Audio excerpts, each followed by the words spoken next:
She's just a secretary. Why is she even here? Those words sliced through the conference room. 12 pairs of eyes turned to stare at me. I felt heat crawl up my neck as Derek's voice hung in the air between us. The PowerPoint slide I had just been explaining blurred as my eyes filled with tears I refused to let fall. 3 years of night classes, $87,000 in student loans, countless weekends sacrificed, all reduced to just a secretary in front of the entire executive team.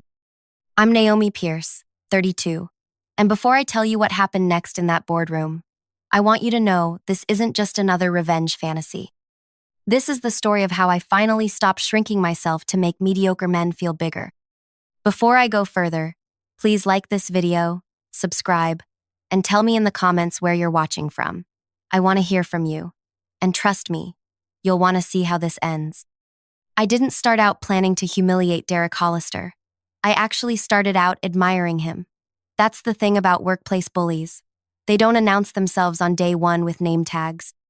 They smile to your face while they sharpen their knives behind your back.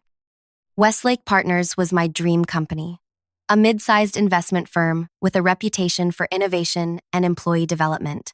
I'd applied 3 times before finally landing an interview. When I walked through those glass doors for the first time as an employee, I felt like I'd made it. The reception area had this massive, abstract painting that cost more than my car. The lighting was soft but bright enough to make everyone look like they'd just returned from vacation. The desk chairs were actually comfortable. After years of working at companies where the break room microwave was held together with duct tape, this felt like another universe. My role was officially Strategic Operations Coordinator, that perfect corporate title that could mean anything or nothing. In reality, I was hired to help reorganize their client management systems and bring a fresh perspective to their operational workflow. I had an MBA from Temple with a focus on organizational efficiency. I'd worked my way through school as an executive assistant, so I knew how things really flowed in an office, not just the theory. But here's what I learned fast. Some men only see what they expect to see. From day one, Derek Hollister, the director of client acquisitions, addressed all his questions about my projects to my male colleagues. He'd walk right past my desk to ask Jason or Michael what progress I had made on something. If I spoke up in meetings, he'd wait for me to finish and then restate my exact point as if it were his original thought. "Great insight, Derek," someone would inevitably say while I sat there, feeling like I was slowly turning invisible. At first, I told myself what women have been told for generations. Don't make waves. Be patient. Prove yourself through work. Maybe he's just awkward with new people. So I put my head down. I restructured our client intake process, saving the company approximately 20 hours of labor per week. I created a dashboard that gave real-time updates on account status that the entire team could access. I stayed late. I came in early. I brought solutions, not problems. And still, Derek referred to me as the new girl in meetings. 3 months in, 6 months in, "Could you grab us some coffee before we start?" he'd ask, despite my name being on the meeting agenda as a presenter. Each time, I would smile tightly and say, "I'm actually here for the presentation, Derek," and he would look momentarily confused, as if I'd started speaking in tongues. My direct supervisor, Elaine, was supportive but overwhelmed with her own battles. "Just document everything," she advised during one of our one-on-ones. "Build your allies. This is unfortunately how it goes sometimes." The worst part wasn't Derek. It was watching myself become smaller. I started prefacing my ideas with, "This might be silly," but I found myself dressing more conventionally, toning down my natural enthusiasm, second-guessing every email. I was contorting myself to fit into the narrow space he had assigned me. Then came the Thornton account. Thornton Holdings was a potential client worth $30 million in investments. Everyone wanted to be on that acquisition team.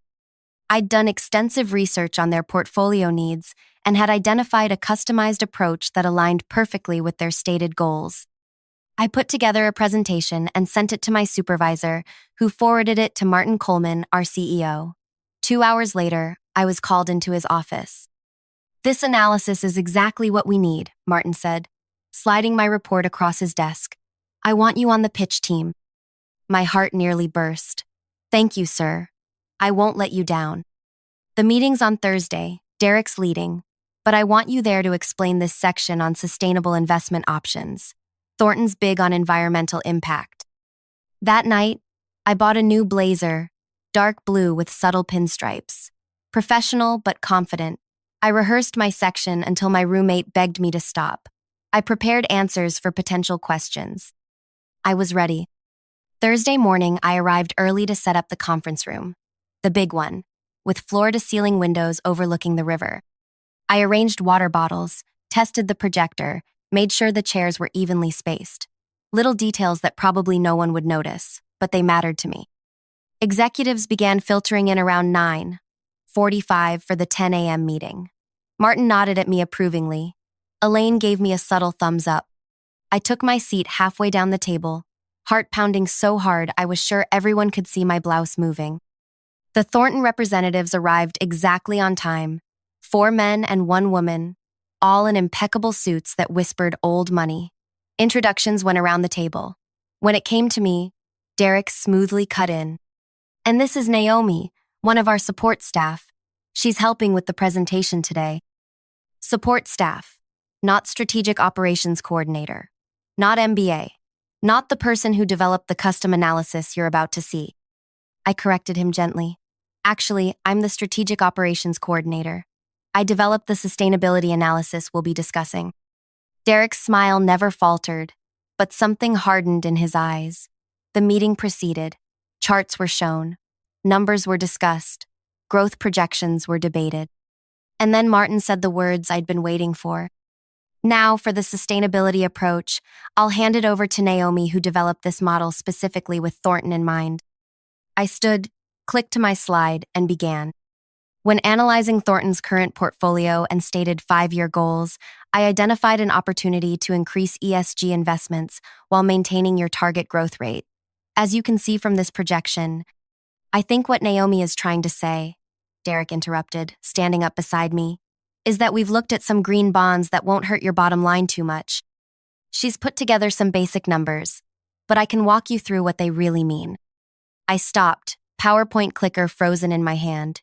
The room went quiet. Actually, Derek, I said, my voice steadier than I felt, these aren't basic numbers. This is a comprehensive analysis of... Look, he said, turning to the clients and completely talking over me. She's just a secretary who's helped gather some data. I appreciate her enthusiasm, but let me give you the real insights here. That's when Martin spoke up. Derek, Naomi prepared this entire section. Please let her continue. Derek's face flushed slightly, but he pressed on with a laugh that made my skin crawl. Martin, with all due respect, we're talking about a $30 million account. She's just a secretary. Why is she even here? Let me handle the complex parts. The room froze. 12 executives stared at me, our team and theirs. I could read every expression: embarrassment, discomfort, curiosity about what would happen next. The woman from Thornton narrowed her eyes, not at me, but at Derek. In that moment, something inside me that had been bending and bending for months finally snapped. I set down the clicker very deliberately. My hands should have been shaking, but they weren't. I felt strangely calm, like I was watching myself from somewhere else in the room. I have an MBA from Temple University, with a focus on organizational efficiency and sustainable business practices, I said, my voice low but clear. I worked as an executive assistant through graduate school, which gave me intimate knowledge of how investment decisions are actually implemented, not just theorized. I've spent 3 weeks analyzing Thornton's specific needs and creating this custom approach. I looked directly at Derek. I am not just anything. Then I turned back to the clients. The model I've developed shows that by reallocating 12% of your current portfolio into these specific ESG investments, you can actually increase your projected returns by 2.3% while reducing environmental impact. The data supporting this is on page 17 of your packets. The room was silent as the Thornton executives flipped to the page. The woman, Catherine Thornton herself, I later learned, looked up first, a slight smile on her face.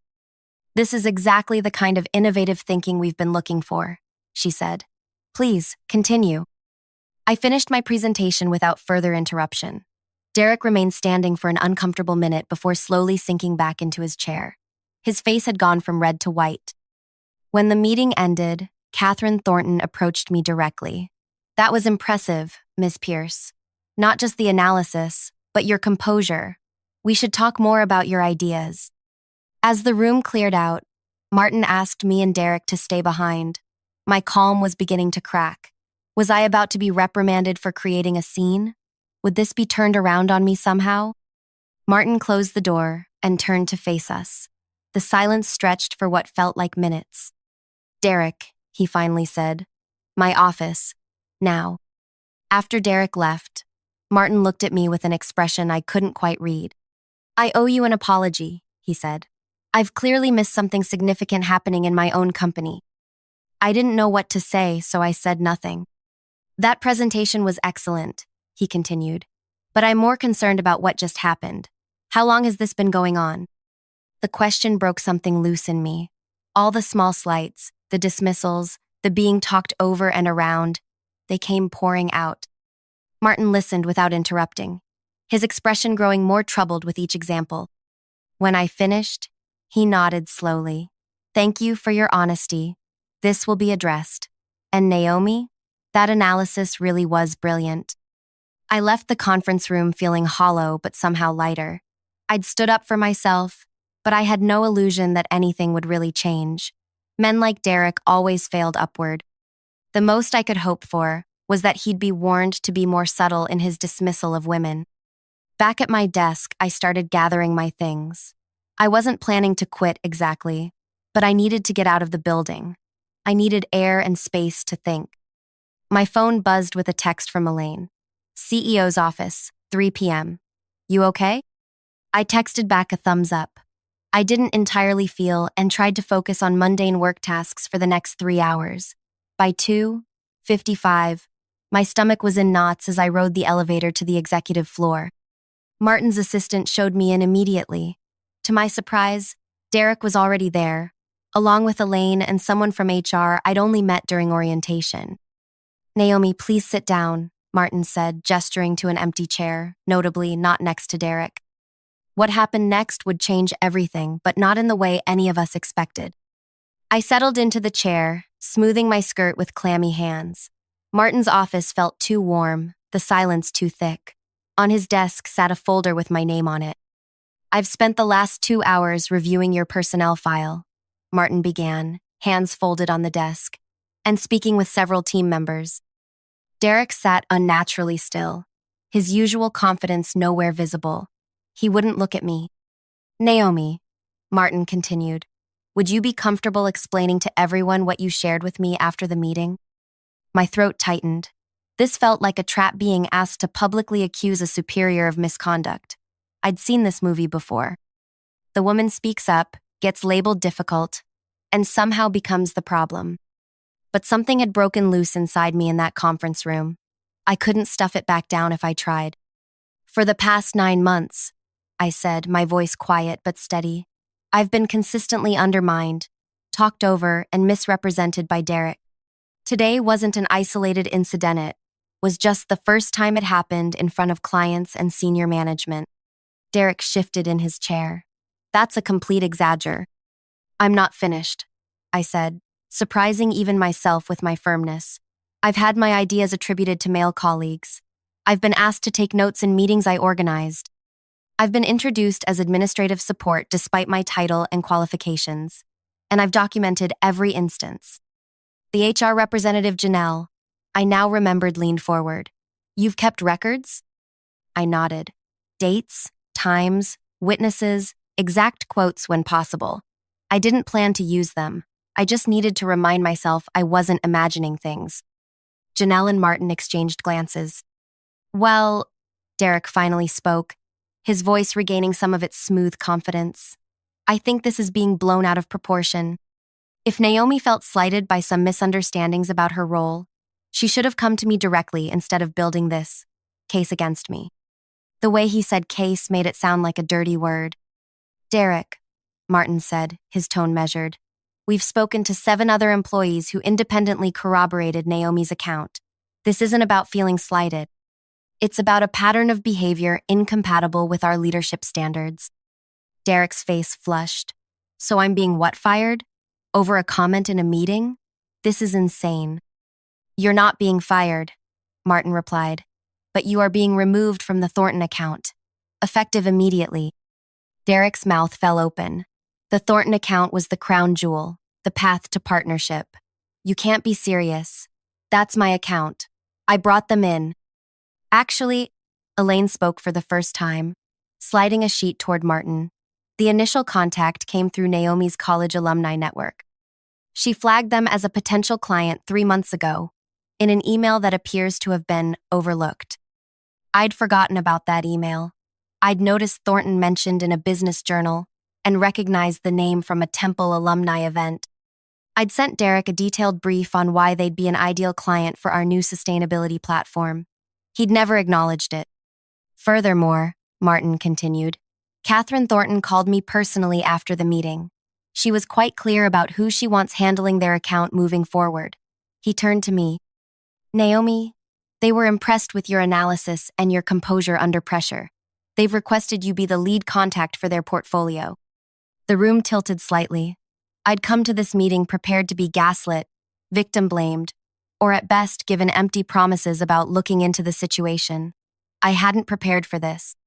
I'm not qualified to lead an account that size, I said, automatically, the voice of self-doubt that had become my constant companion. Your credentials and work suggest otherwise, Martin replied. Unless you don't want the position? Of course I wanted it. But doubt gnawed at me. Was this a setup? Give the complaining woman an impossible task, watch her fail, problem solved? I want it, I said straightforward. But I need proper support and authority to succeed. Martin nodded. You'll report directly to Elaine with a new title, Senior Investment Strategist. And you'll have resources to build your team. He slid a document across the desk. This outlines the compensation adjustment that comes with the new responsibilities. The number at the bottom of the page made me blink twice. A 47% increase. This feels. I searched for the right word. Deserved? Elaine finished for me. Derek stood abruptly. This is complete bullshit. He snapped, abandoning his corporate polish. You're promoting her for what? Playing the victim? Creating drama? Meanwhile, I'm being sidelined for a minor comment? Derek, Janelle from HR warned, I strongly suggest you consider your next words carefully. He ignored her. Everyone's so afraid of looking politically incorrect that we're promoting people based on feelings instead of qualifications. I have 8 years of experience. She has, what, a year? Plus an MBA from Temple? Not even a top-tier school. The room went completely silent. Even Derek seemed to realize he'd gone too far. Martin stood slowly. Derek, you're suspended pending a full review of your conduct. Please clean out your desk and surrender your badge to security. We'll be in touch about next steps. After Derek was escorted out, Martin apologized again. I failed you as a CEO, he said simply. I should have seen this happening in my company. The culture reflects leadership, and clearly we have work to do. The meeting ended with promises of changes, follow-ups, and support. But as I walked back to my desk, I felt strangely empty. Yes, Derek was facing consequences. Yes, I'd been promoted, but it didn't feel like triumphant, felt like exhaustion. Why did it take a public humiliation for my work to be recognized? Why had I needed to be perfect, unflappable, and meticulously documented just to be treated with basic professional respect? 3 days later, I was setting up my new office when Catherine Thornton herself appeared in my doorway. Getting settled in? She asked, glancing around the half-unpacked space. I stood quickly. Mrs. Thornton, I wasn't expecting you. The quarterly review isn't until...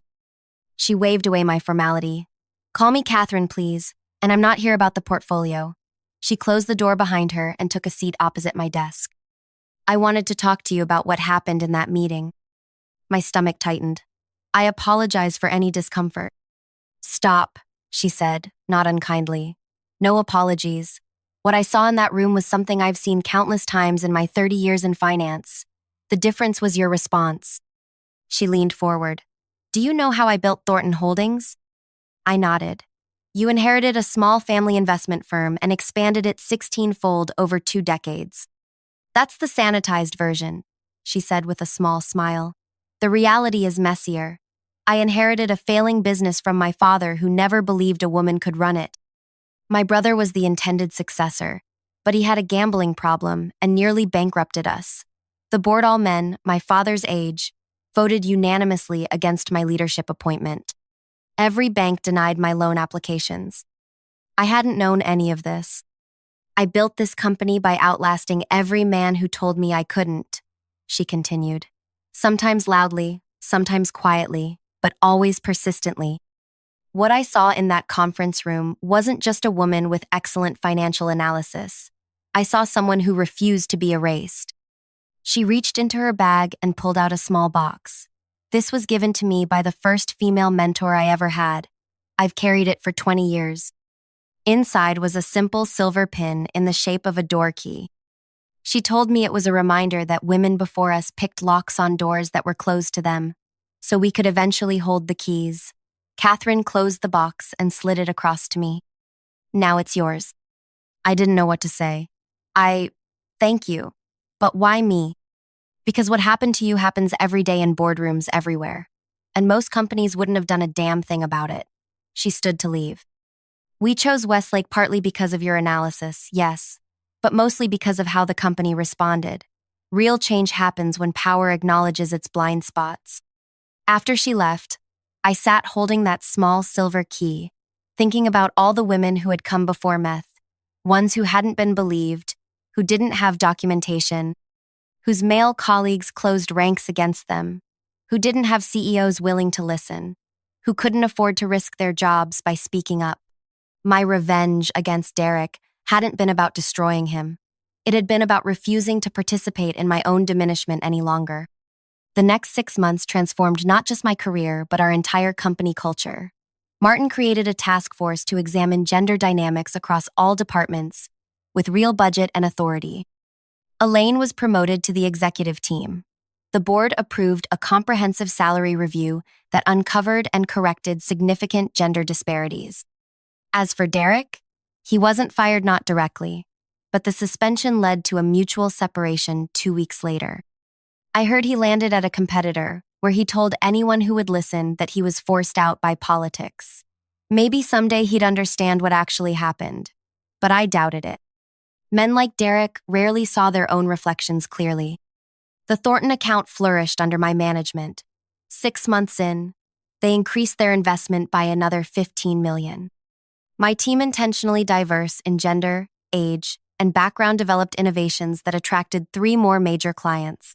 1 year after that fateful meeting, I was invited to speak at a finance industry conference about sustainable investment models. As I walked onto the stage, I touched the small silver key pin on my lapel. The moderator introduced me. Our next speaker is Naomi Pearce, senior investment strategist at Westlake Partners and the architect behind their industry-leading ESG portfolio approach. No one called me just anything. Looking out at the audience, I spotted an all too familiar pattern. Men in the front rows, women clustered further back. Old habits die hard, so I began my talk differently than planned. Before I dive into sustainable investment strategies, I'd like to invite anyone sitting in the back who wants a better view to come fill these empty seats in the front row. There was an awkward pause, then movement, as several young women made their way forward. I waited until they were settled before continuing. Thank you. Now we can all see and be seen clearly. That day, I didn't just present investment data. I told my story not with bitterness, but with honesty, about being undermined and overlooked, about documenting everything, about speaking up, about the cost of silence and the power of finally using your voice. Afterward, a line of people waited to speak with me, mostly women, with their own stories, their own Dereks, their own moments of being made invisible. I listened to each one, recognizing the same pain and determination I'd carried. One young analyst handed me her business card with a note scrawled on the back. You made me brave enough to ask for the promotion I deserve. Thank you. That card sits on my desk today, next to Catherine's silver key, reminding me that the most powerful form of revenge against those who try to diminish you isn't their downfall, it's your rise and the doors you open for others as you climb. The truth is, I never wanted Derek to fail. I just needed to succeed on my own merits, to be seen fully for my work, my intelligence, my contribution, to not have to be twice as prepared, twice as credentialed, twice as careful, just to be taken half as seriously. What happened that day in the boardroom wasn't just about an MBA degree or a man's casual cruelty. It was about the moment I decided I was done making myself smaller to make insecure men feel bigger. Sometimes I wonder what would have happened if I'd spoken up sooner, if I hadn't waited until I was pushed to my breaking point, if I hadn't needed a public humiliation to recognize my own worth. But then I remember what Catherine told me. Change doesn't always come from grand gestures. Sometimes it comes from one person finally saying enough when they've been quietly bending for too long. I don't know who needs to hear this today, but you are not just anything. Your credentials matter. Your voice matters. Your presence matters. And if someone tries to make you invisible, remember that you have the power to bring yourself back into focus. Document everything. Build your allies. Know your worth. And when the moment comes it will come stand firmly in your truth. Not with rage, though you'll feel it. Not with vengeance, though you'll want it. But with the quiet, unshakable certainty that you belong exactly where you are. That's the revenge that changes everything. Not just for you, but for everyone watching. For everyone coming after you. For every woman who's ever been told she's just anything less than who she truly is. Have you ever been underestimated at work or school? How did you handle it? I'd love to hear your stories in the comments. And if you found something valuable in mine, please subscribe. There's more where this came from. We rise by lifting others, and sometimes that starts by simply telling the truth about how far we've had to climb.